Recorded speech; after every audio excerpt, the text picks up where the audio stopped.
very good afternoon to you. We're having a conversation with the Labour Party chairman, Abia State chapter, who is also the IPAC chairman. I'm right? Very correct. All right. We are here to have some conversation with him on so many issues bordering on Labour Party and, of course, Abia State as far as the state is concerned. Sir, you're welcome. Thank you very much for having me. All right. For record purpose, let's just start with your name. My name is Ceekay Igara. Just like you said, I prefer to use Comrade or Mr. than all the usual appendages, Honorable, Chief, Prophet, not to talk of other ones. So I prefer to be called Mr. Ceekay Igara. The Ceekay Igara is from Baby, Abia local government. This is Abia State. By God's grace and by divine providence, I am the chairman Labour Party Abia State. I am also the chairman of IPAC Abia State. Just was it yesterday? After our next meeting, I was, by the same God providence, I was also appointed the chairman of all the 36 state chairman of Labour Party. Thank you very much. All right, you are the Labour Party chairman. That's correct. And you are still IPAC chairman. That's you have right. been in Labour Party. Can you tell us how long you have been in this party? And then how you were able to manage the party to spearhead it to where it is currently now? I want to thank you for this question because too many people think Labour Party just came last year. I recall in 2008,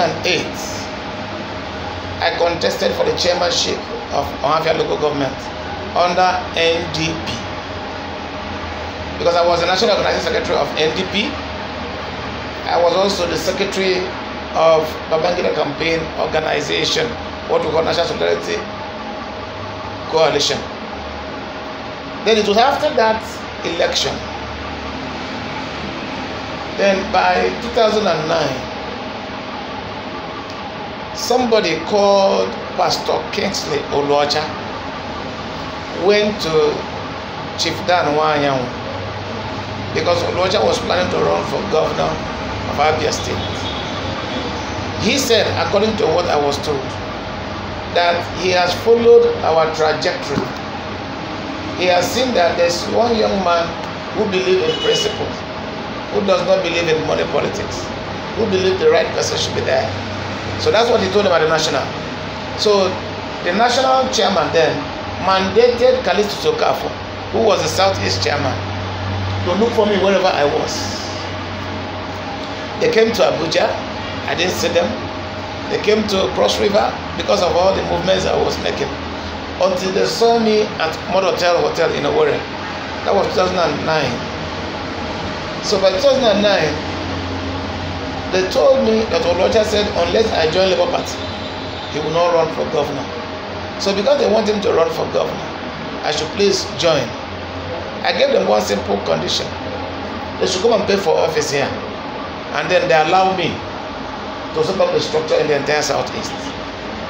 They gladly obliged me. So I said I had to set up Labour Party Abia State 2009, Labour Party Muslim, Labour Party Anambra, Labour Party Ebonyi, Labour Party Anambra. The whole of Southeast. The whole of Southeast.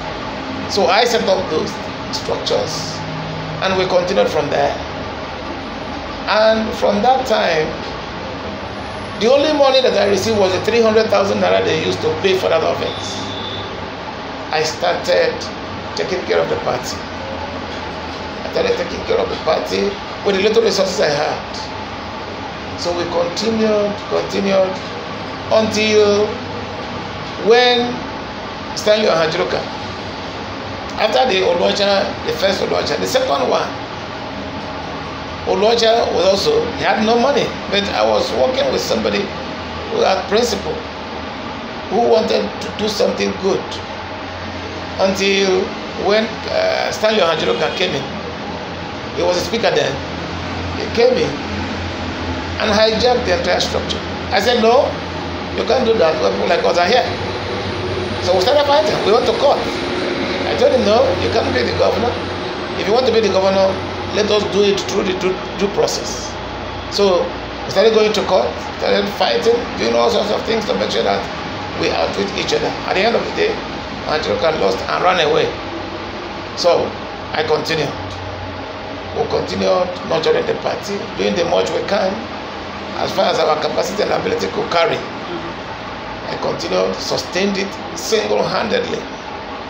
There was nobody who gave us 1 naira.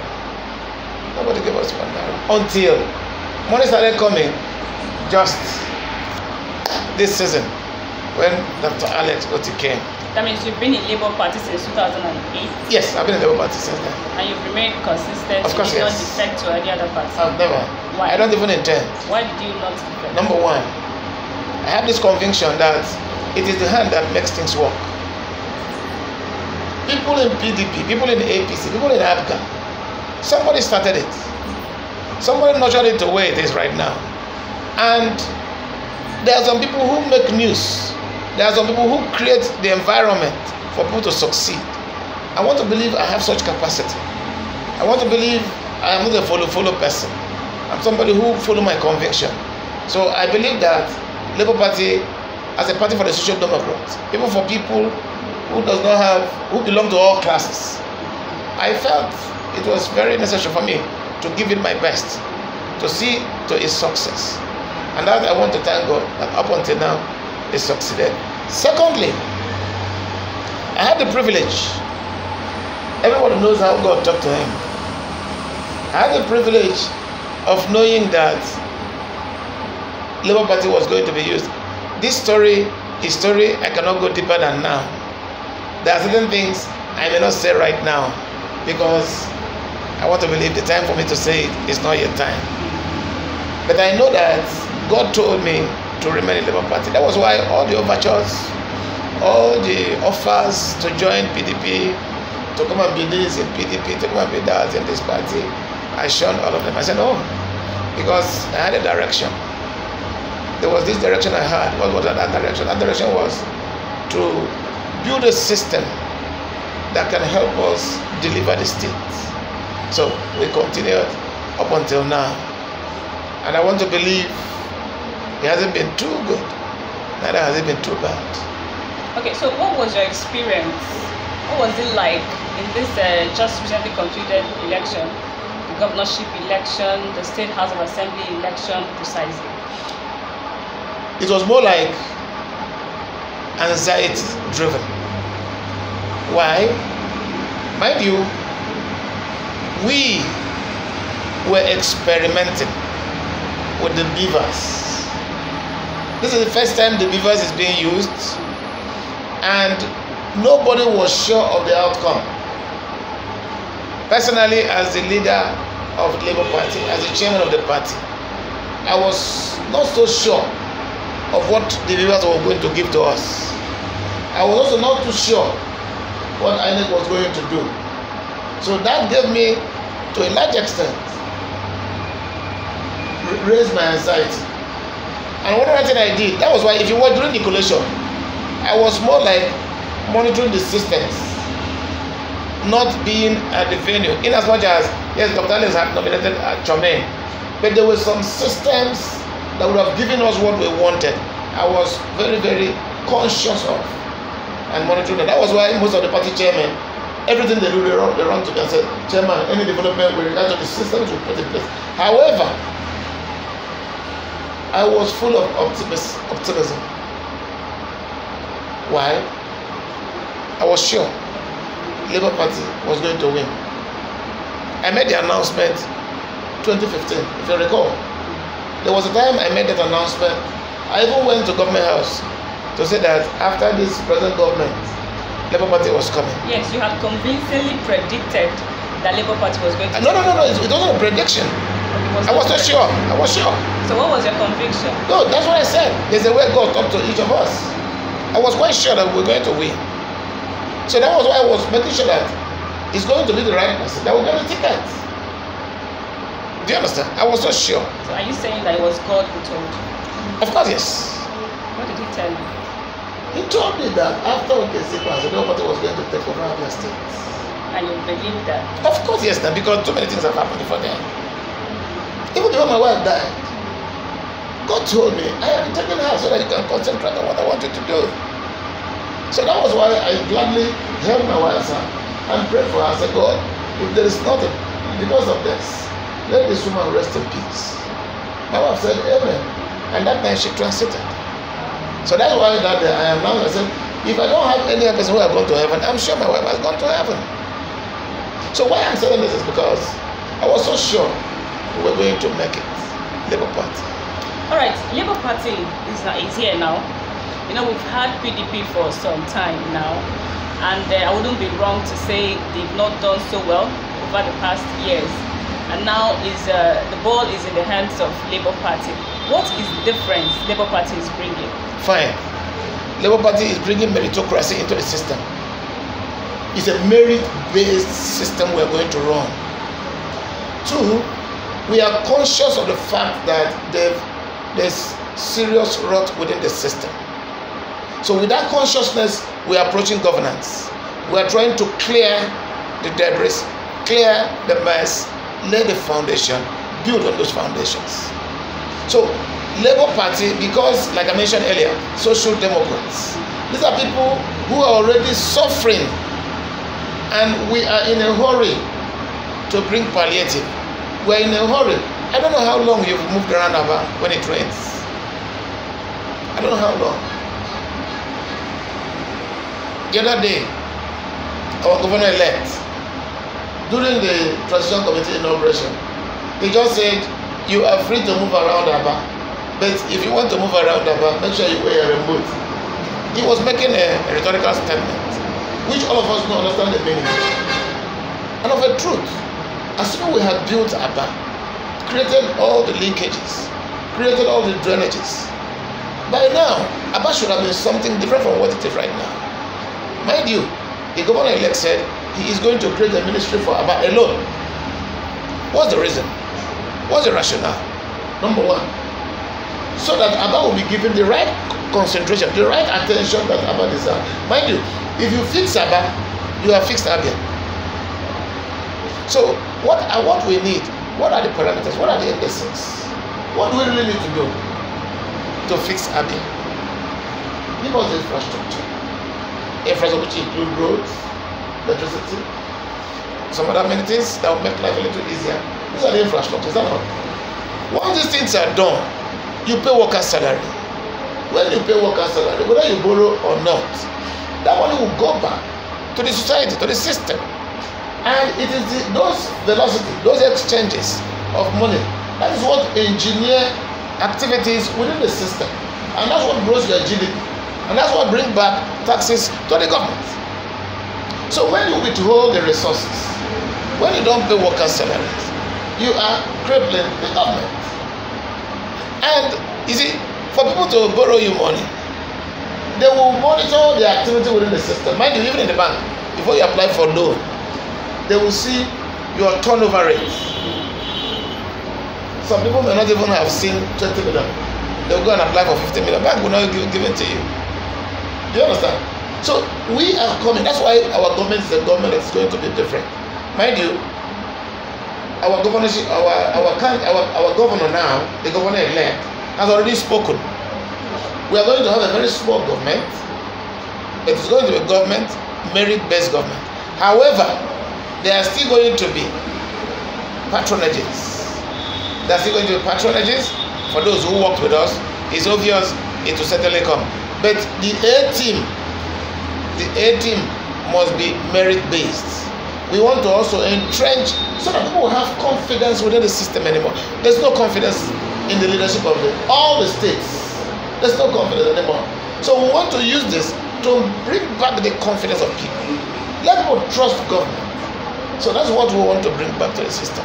Okay, now talking about the governor-elect, that is Dr. Otti.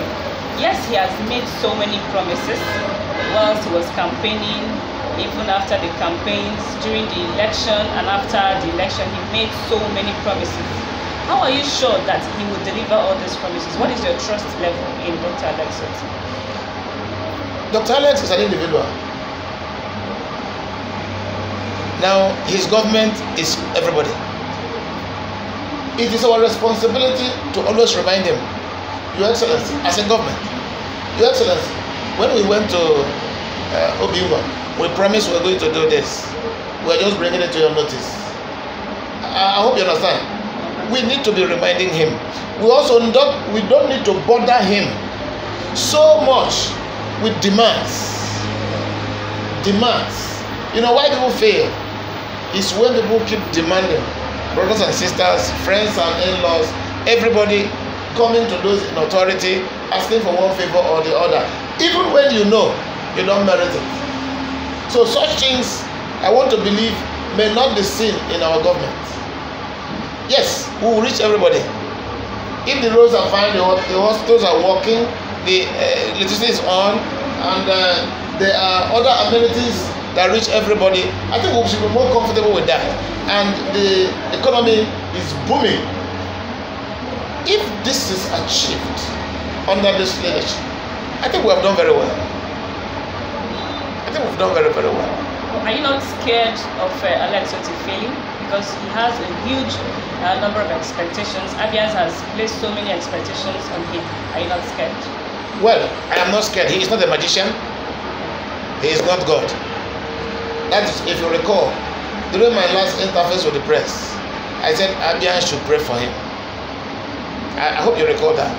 I said Abians should pray for him because I know it's only God that gives wisdom. God can engender a lot of activity within the system to make him succeed while he is passionate about what he's doing.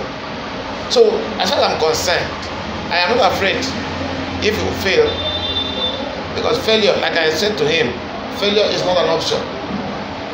He will succeed. He will succeed. You're very sure he will succeed. He will succeed. All right. We will help him succeed. Okay. The party or Abians entirely? Both the party and Abians. Like I told you, he made it clear during the transition committee inauguration. He said he's going to work for everybody. He's going to work with everybody. He's coming here to work for APC, work for PDP, work for Abia, work for Labour, work for, because we are all Abians. Do you understand? Based on that, I am also assured that we may likely introduce a kind of unity. I have not discussed with him, but I'm just saying this because of his kind of person. He would like to entrench that degree, create that kind of synergy, create that kind of atmosphere, so that those in YPP, those in PDP will not see him as being antagonistic, will not like to see him as somebody, a winner that takes all. But that does not mean that we are going to take any of those who rule in this state. What we are going to look at is your capacity and ability to deliver. We look at capacity, we look at competence, we look at principles, we also look at experience. That's one of the things that are going to guide our decisions in the selection. I am sure he's aware of this. All right, so Labour Party is here. Yes. May 29 is just a few weeks ahead. Yes. And now we know that once a party comes into power and becomes a ruling party, we have so many persons who want to defect from already existing parties and government. Now, how have you been managing the level of defections? What is the level of defection at the moment? How have you been managing? Are people defecting as expected, or are they not defecting at all? Even today, I've received several people here who want to defect or who have already defected. But the only parameter is that the party said, hold on registration of new membership. Let's manage the old people. Do you understand? Let's manage the old people. But I'm sure before May, we'll open up the books again for registration.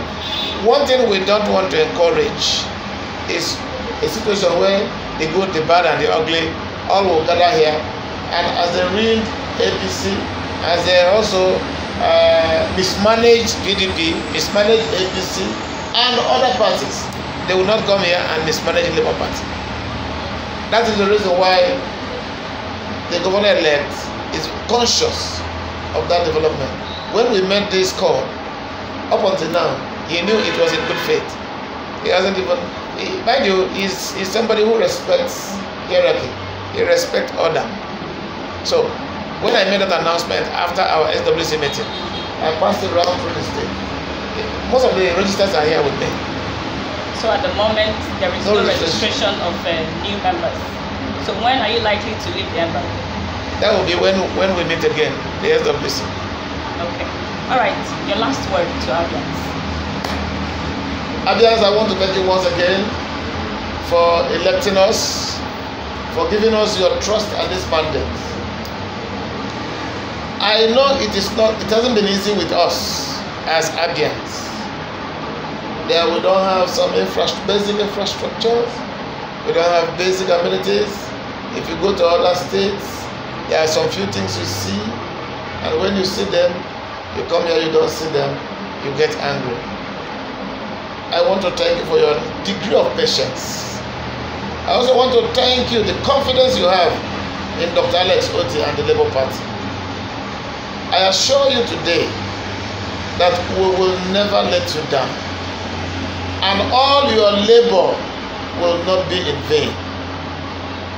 Dr. Alex Otti's government is going to work for our collective goodwill. His government is going to uplift the standard of living of our people here. Us as a party, we are here to give him all the necessary support he needs to make sure he delivers and succeeds. But I want to also ask us, let us lower our expectations, because we are coming to rebuild the foundation that have been destroyed. And we are also going to be very strict in order that we can conserve some money before we start building the IGR. So there are too many things we are going to do. We are going to be too restrictive now, because why? We need to gather some funds in order to pay. Mind you, we have promised that we are going to pay all arrears between now and December. That one will, to a large extent, give our economy a serious boost. That, I think, once that is done, every right thing will fall in line. Therefore, I encourage you to continue to pray for us. I encourage you to continue to support us. Don't belong to the group that want to pull everybody down. Dr. Alex is our governor now. If you continue to pull him down, you distract him. He may not concentrate to do. You say, hey, he has didn't do it. So I am appealing to Abians to encourage their parents, their brothers, their sisters, their in-laws, their nephews, their neighbors, those who want to go to court for unnecessary things. Let them, as a matter of interest, think twice before they engage in this massive distraction they are going to create, which will ultimately hinder what we are going to do. But I think with their prayers, with their support, with all that we think they should do, Abians have come to experience a new paradigm. All right, we've been speaking with the Labour Party chairman in Abia State, Mr. Comrade Ceekay Igara. It's been worthwhile speaking with you. Thank you so much, sir, for your time. My name is still Faith Okanwa. Thank you so much for watching.